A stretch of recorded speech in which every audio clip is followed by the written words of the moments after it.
कुछ चीज़ें ऐसी होती है जिनका रिश्ता एक ऐसी दुनिया से होता है जिसकी हम कभी कल्पना भी नहीं कर सकते। आज की कहानी ऐसी ही है। एक लड़की थी जिसका नाम सारिका था। वो लगभग 15 साल की थी, जो छुट्टियों में अपने गाँव दादा दादी के घर घूमने जाया करती थी। सारिका जब अपने दादी के घर पहुंचती थी तो उसके दादा और दादी अपनी पोती को देखकर बहुत खुश हुआ करते थे। पर ये बात किसी को नहीं पता थी कि ये जल्दी ही खुशियों पर ग्रहण लगने वाला है। सारिका का कुछ दिन गांव में बहुत अच्छे बीते, लेकिन एक दिन सारिका अपनी सहेलियों के साथ बगीचे में खेल रही थी। सारिका खेलते खेलते आम के पेड़ को देखती है और उसके बाद में उसके मन में कुछ विचार आते हैं। वो अपनी सहेलियों से कहती है, चलो यार आम तोड़ते हैं।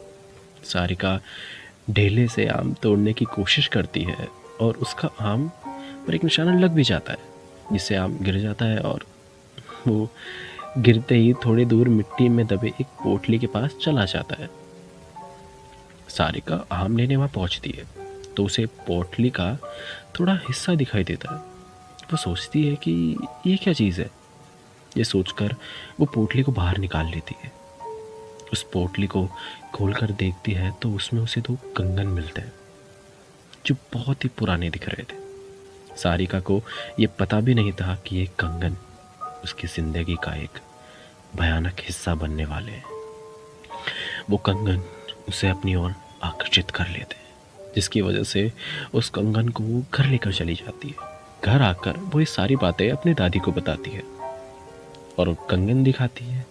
दादी ने जो कहा ये सुनकर सारिका डर से कांपने लगी। दादी कहती है कि वह कोई पोटली आम पोटली नहीं थी, वो एक चुड़ैल की पोटली थी। तुमने कंगन उस पोटली से बाहर निकालकर चुड़ैल को गुस्सा दिला दिया है। वो तुम्हारे पास ज़रूर आएगी। सारिका डरते हुए दादी से बोलती है, दादी मैं समझी नहीं, वो क्यों और कैसे आएगी मेरे पास। दादी ने कहा, ऐसी ही पोटली में भटकती हुई आत्मा और चुड़ैले को कैद करके ज़मीन में गाड़ा जाता है और तुमने उस पोटली को ज़मीन से निकाला है और उसका कंगन भी तुम अपने साथ घर लेकर आ गई हो। तुम इस मनुष्य कंगन के साथ उस चुड़ैल को भी पीछे ले आई हो। ऐसी भटकती हुई गुस्सैल चुड़ैलें अपना बदला लेती है और वो चुड़ैल भी हमसे अपना बदला लेने ज़रूर आएगी। सारिका इस बात से डरती तो है, पर उसे ज़्यादा यकीन नहीं होता। वो जाकर अपने कमरे में सो जाती है। उसी रात को करीब 1 बजे कमरे की लाइट जलने और बुझने लगती है। सारिका की नींद खुलती है तो देखती है लाइट नहीं है।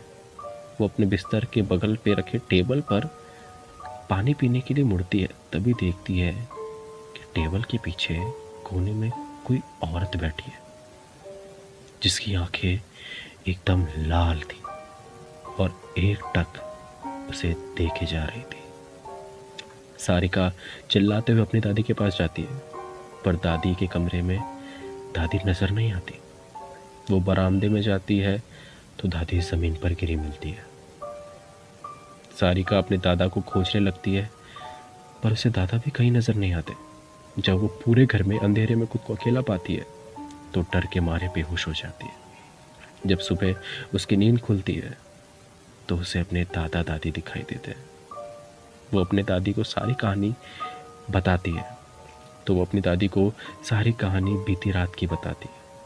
दादी बोलती है, हम दोनों अपने कमरे में ही थे। दादी बोलती है कि हम दोनों तो अपने कमरे में ही थे। दादी सब समझ गई। उन्होंने बोला, ये सब चुड़ैल का किया धरा है।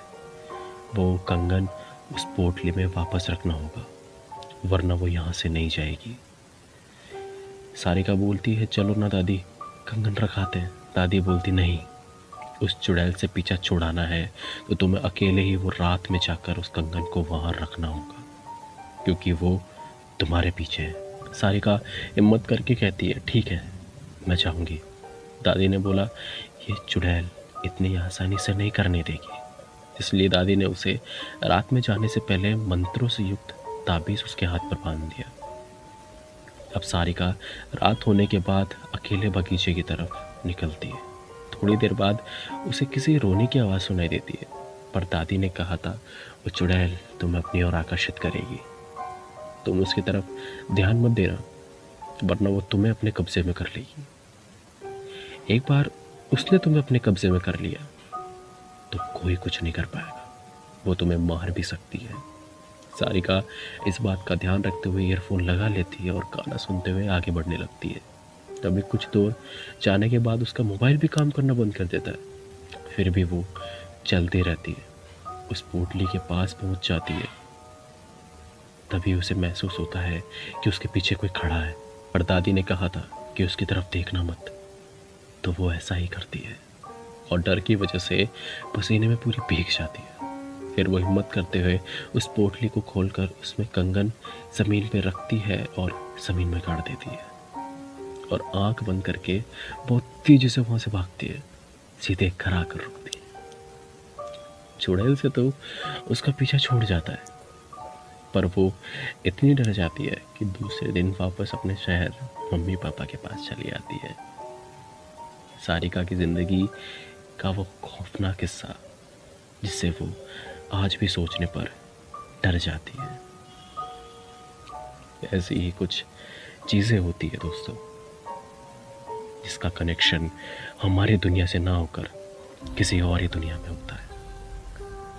इसलिए किसी भी चीज़ को जो कि दूसरी दुनिया से रिलेट करती हो उससे पंगा नहीं लेना चाहिए, उसे छेड़ना नहीं चाहिए, क्योंकि हमें नहीं पता कब किस तरह की मुसीबत आके हमारे सर पर टूट पड़े।